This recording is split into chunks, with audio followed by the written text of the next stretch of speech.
The UFC White Card co-main event is in the heavyweight division. We're going to just get straight into it with Alex Pereira is now moving up to the heavyweight division after capturing the middleweight title, then after capturing the light heavyweight title and having a sensational run with the light heavyweight title. He's pound for pound number 4 on the rankings. He's a 2-time light heavyweight champion, a former middleweight champion, and he's going to chase his 3rd world title, his 3rd weight class belt. You know, no one's ever done it before. So if Alex can get this done, this is something massive. No one's ever done it before. He'll be in his own category with himself, but he has got a big task ahead of him. Number 1 ranked heavyweight, Ciryl Gane, a former interim champion. You know, both guys have fought only the best in the UFC. You know, Alex has come in and just shot up to stardom. Ciryl Gane did the same when he came into UFC. Everyone was praising him as the next big thing. He's had a slip up here and there and then come back around, you know, especially had a bit of a weird, controversial fight last time out against Tom Aspinall, but we'll get into that. But you know how we do it here. We're going to talk about Alex Pereira first on the left, and then we're going to talk about Ciryl Gane after on the right. So let's just get straight into it. Alex Pereira now moving up to heavyweight. He's the number 1 light heavyweight, pound for pound number 4, a former middleweight champion, and a 2-time former light heavyweight champion, as I've already said. His record, 13 wins, 3 losses, with 11 of them coming by knockout. He's got no submissions, 5 first-round finishes, and his big wins. He's got Sean Strickland, former champion. Israel Adesanya, former champion. Jamal Hill, former champion. Jan Blachowicz, former champion. Yuri Prochazka twice, former champion. Khalil Roundtree, top contender. And Magomed Ankalaev, another former champion. So what's that? That's Sean, Izzy, Jan, Yuri, Jamal, Ankalaev. That is 6 former champions he has beat. You know, Sean and Izzy was at middleweight and the rest were all at light heavy. And like I said, he beat Yuri Prochazka twice, not once, twice. But it's impressive. You know, Alex's last fight against Ankalaev, where, you know, Ankalaev just got the win over him the one before, and then Alex comes out and blitzes him over, what, I think it was 1 minute 19 seconds or something like that. But decided to vacate the belt, go up to heavyweight, and to be fair, I'm quite happy. Heavyweight's a bit of a stale weight class at the minute. We're getting new contenders in, but no one with mega star power like Alex Pereira. But his losses inside the UFC, he did lose to Israel Adesanya in the rematch, and Izzy recaptured the belt. That was a massive event. And like I said already, he did lose the first fight to Magomed Ankalaev, But what does Alex need to do in this fight? So I think one of the big things for Alex will be his leg kicks. I think he needs to keep using those leg kicks to stop Ciryl Gane's lateral movement. You know, he's always on the move. Ciryl will hit you, move, kick, move. He's never standing still. What for a heavyweight is unheard of. You know, maybe Tom Aspinall only being the other one. But Ciryl Gane is a different heavyweight. You know, he was kind of the first heavyweight out of the new breed where they're faster, they're quicker, everything like that. They're fast on their feet. They're not slow and plodgy, you know. So Ciryl was the first one. But I think that's something that Alex needs to do, and constant pressure. Keep pressing forwards, constantly on the front foot. Back Ciryl Gane up, because I think if you back Ciryl Gane up enough, up to the cage, I think Alex can let loose, you know, his big looping, well, I wouldn't say looping, but his big left hook can knock out anyone. I don't care if you've got a granite chin or what. Eventually, sooner or later, it will knock you out. So I think that's the keys for victory for Alex here. But I think this, honestly, is probably one of his hardest matchups. It's a new weight class. Alex has never been in before inside the UFC. And he's going against the number 1 ranked guy. You know, it's not like he's coming up going against, I don't know, like a Curtis Blades, a Derek Lewis, or anyone like that. No, you're going against the guy who has beaten the top guys at heavyweight in Ciryl Gane. I think people are underestimating him. I know how much of a threat Ciryl Gane is in this fight. It's striker v striker, and Ciryl Gane last time out didn't look too bad. But talking about Gane, let's get on to Ciryl Gane. Like I said, he's a former interim champion, number one ranked guy at heavyweight, 13-2, so very similar records to be fair. 6 KOs with 3 submissions and 3 first round finishes.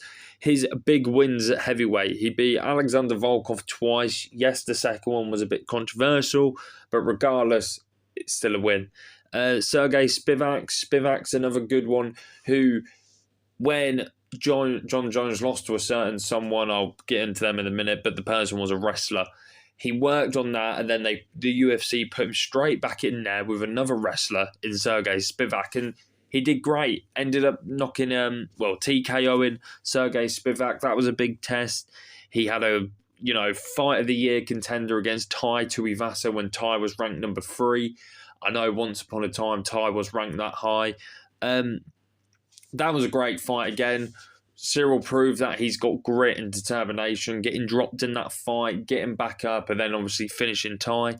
He TKO'd Derek Lewis to win his interim title. He beat Jairzinho Rosenstruck, aka Biggie Boy. There you go, I got the name eventually. But he beat Biggie Boy, and he also beat Junior Dos Santos, who is a former champion, but that was a bit of a weird one as well. A lot of back of the head stuff. His only losses in his whole MMA career. First one was to Francis Ngannou when, Gane was interim, Francis was undisputed. They fought. If it weren't for Ciryl Gane going for that ankle hook, I think we all know that he probably would have won that fight. If he would have kept it on the feet, he probably would have won it. Went the distance. I think Gane was winning. I think it was 2-2 going into the 5th round, and Gane was winning the 5th round, and then decided to go for a heel hook. Why? Why? But listen, Francis Ngannou, he's been one of the best heavyweights we've had in the last, 5-10 years, whatever. And he lost to the GOAT of MMA, John Jones. So his 2 losses are to only the best of the best of the best guys. Keys for victory here, I've put for Ciryl Gane, always move side to side. If you're moving side to side, Alex ain't going to try and get a read from you. I said Alex obviously kicked the legs to stop this movement, but if Ciryl Gane can get off it very well, it'll be a problem for Alex. Just constantly Gane is hit, move, hit, move, hit, move. And for someone who's I think he's like 6'4", 200 and some odd pounds, he moves like a middleweight. It's freakishly good how fast he moves. I've put also long, snappy jabs. We see in the fight with Tom Aspinall what Gane had. His jab was like a sniper. It was just bang, bang, bang. And it busted up Tom Aspinall, bloody nose, all that. I know that fight was very short. What was it, like 3-4 minutes? But he has got some great striking, and his jab and his 1-2 when it starts going is a problem. So if Ciryl Gane could do the same against Alex, I reckon he'll be good. But also he needs to keep the distance from Alex. Like I said, Alex has got that touch of death power in both hands. So I think that Gane will obviously, kind of like the Francis fight. If anything, yes, it's very similar to the Francis and Ngannou fight.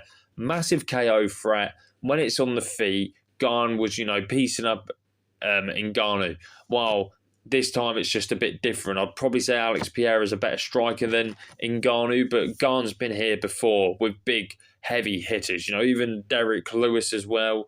So he's fought guys who are big hitters before, and he can move, get past them, keep doing what he's doing in that. And so I think keys for victory there for Gane. Also, just a good one, eye poke him. No, I'm only joking. But yes, to be fair, Ciryl Gane has some of the worst eye pokes in UFC history. I watched like a 2-minute highlight reel of him just eye poking half of his opponents. But screw it, why not? Ciryl Gane eye poke Alex Pereira, make him blind, he can win the title. There we go. But we know what we're going for here. This belt is obviously for the interim heavyweight title. Aspinall's still injured, and the winner will go against Aspinall. It's a big fight. Obviously, for Gane, it will be the rematch. For Alex, for Tom, it'll be new blood. So, prediction, I'm going to go with Alex Pereira on a decision. I just think Ciryl Gane, every big moment he's had, like the real big ones, when it's the undisputed title, he's always just come short. I think Alex's last, well, from his third fight inside the UFC, he's only been fighting former world champions, the best guys. So I think Alex, if anything, has more experience than Ciryl Gane. And I think Alex has more tools in the bag. We don't, grappling wise, they're probably on the same level. Striking, I'd probably say Alex is a better striker. Power strike, Alex. I think for agility, definitely Ciryl Gane, but I'm going with Alex Pereira on the decision. I don't think he'll get a finish over Ciryl Gane, but at the same time, I wouldn't be surprised. But let me know what you guys think in the comments below. Let me know if you think I'm wrong, if you think I'm right. Make sure to drop a like, subscribe, all that stuff, guys, and enjoy the show Sunday.